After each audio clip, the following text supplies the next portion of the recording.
Hey guys, welcome to the video today. In today's video, I'm going to show you how to replace a Hunter MP Rotator Spray Nozzle. This one's bad, and I have a new one here with a new filter, and then I have a couple of tools here that I'll talk about shortly. But before we begin, I wanted to let you know a couple of different things. First, make sure that you're wearing the proper safety equipment and take all safety precautions. And second, I do have other videos on sprinkler systems, and I'll link a couple of them at the end of this video. And if you're interested and have time, please check those videos out. Okay, so this tool has a couple of different functions. One of them is to use this part of the tool to lift up the pop-up sprinklers, but this part of the tool does not work on the Hunter MP Rotator. And then this part of the tool is used to hold the pop-up sprinkler in place. I'll be using this plastic tool to start to lift up the Hunter MP Rotator until I can get a hold of it with my hand, and then I'll use this part of the tool to hold the pop-up sprinkler in place. And I took the new Hunter MP Rotator out of the packaging, and I wanted to let you know a couple of different things. First, make sure that you read through all of the instructions, and second, this is the left edge indicator where this flat spot is, and then there's also a line right here. So you want that facing the left edge of where you want the sprinklers to go. Okay, so I have the sprinklers turned off, so now I'm going to start to lift up the Hunter MP Rotator until I can get a hold of it with my hand. And I'm just placing the plastic tool underneath the silver part on the Hunter MP Rotator, and then gently lifting it up until I can get a hold of it with my hand here. And then I'm going to use this tool just to clamp around the pop-up sprinkler and then gently let this down until it holds in place. Okay, so now I'm going to twist off the old Hunter MP Rotator Spray Nozzle, and I'm just going to hold on to the sprinkler right here and then gently twist off the old Hunter MP Rotator Spray Nozzle.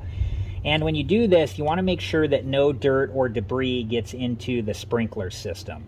Then I'm going to take the new Hunter MP Rotator Spray Nozzle, and I'm going to twist this into place. And when you do this, you just want to make sure that it's secured all the way into place.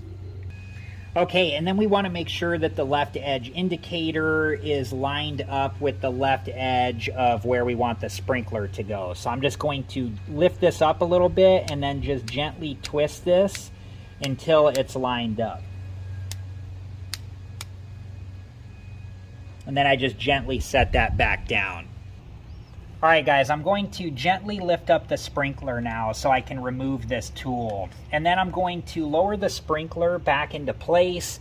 And as I get closer to the bottom, I'm going to catch it with this plastic tool just so I don't pinch my fingers. And then gently lower it all the way into place. Alright guys, I'm going to turn the sprinklers on and then we'll make any adjustments that we need.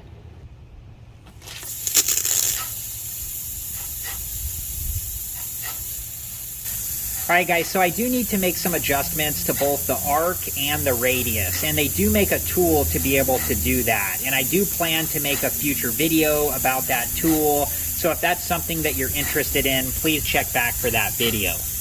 And this Hunter MP Rotator Spray Nozzle can adjust between 90 and 210 degrees.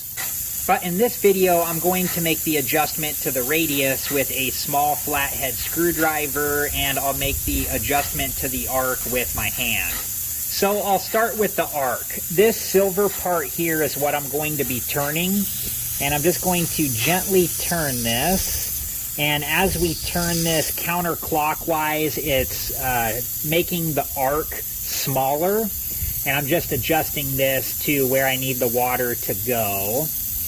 And maybe need to open that back up a little bit, so I need to go clockwise a little bit.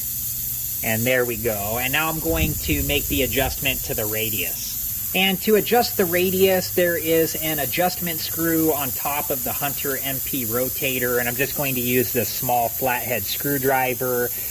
And I need to make the radius smaller, so I'm just going to turn the adjustment screw clockwise until I get to the radius that I want.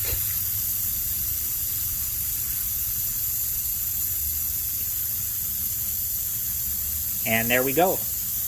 Alright guys, I hope this video has been helpful, and thank you so much for watching. Please like, subscribe, and comment, and I hope to see you guys in the next video. Have a good one. Thank you guys for watching. Please like, subscribe, and comment, and if you have the time, check out these other great videos.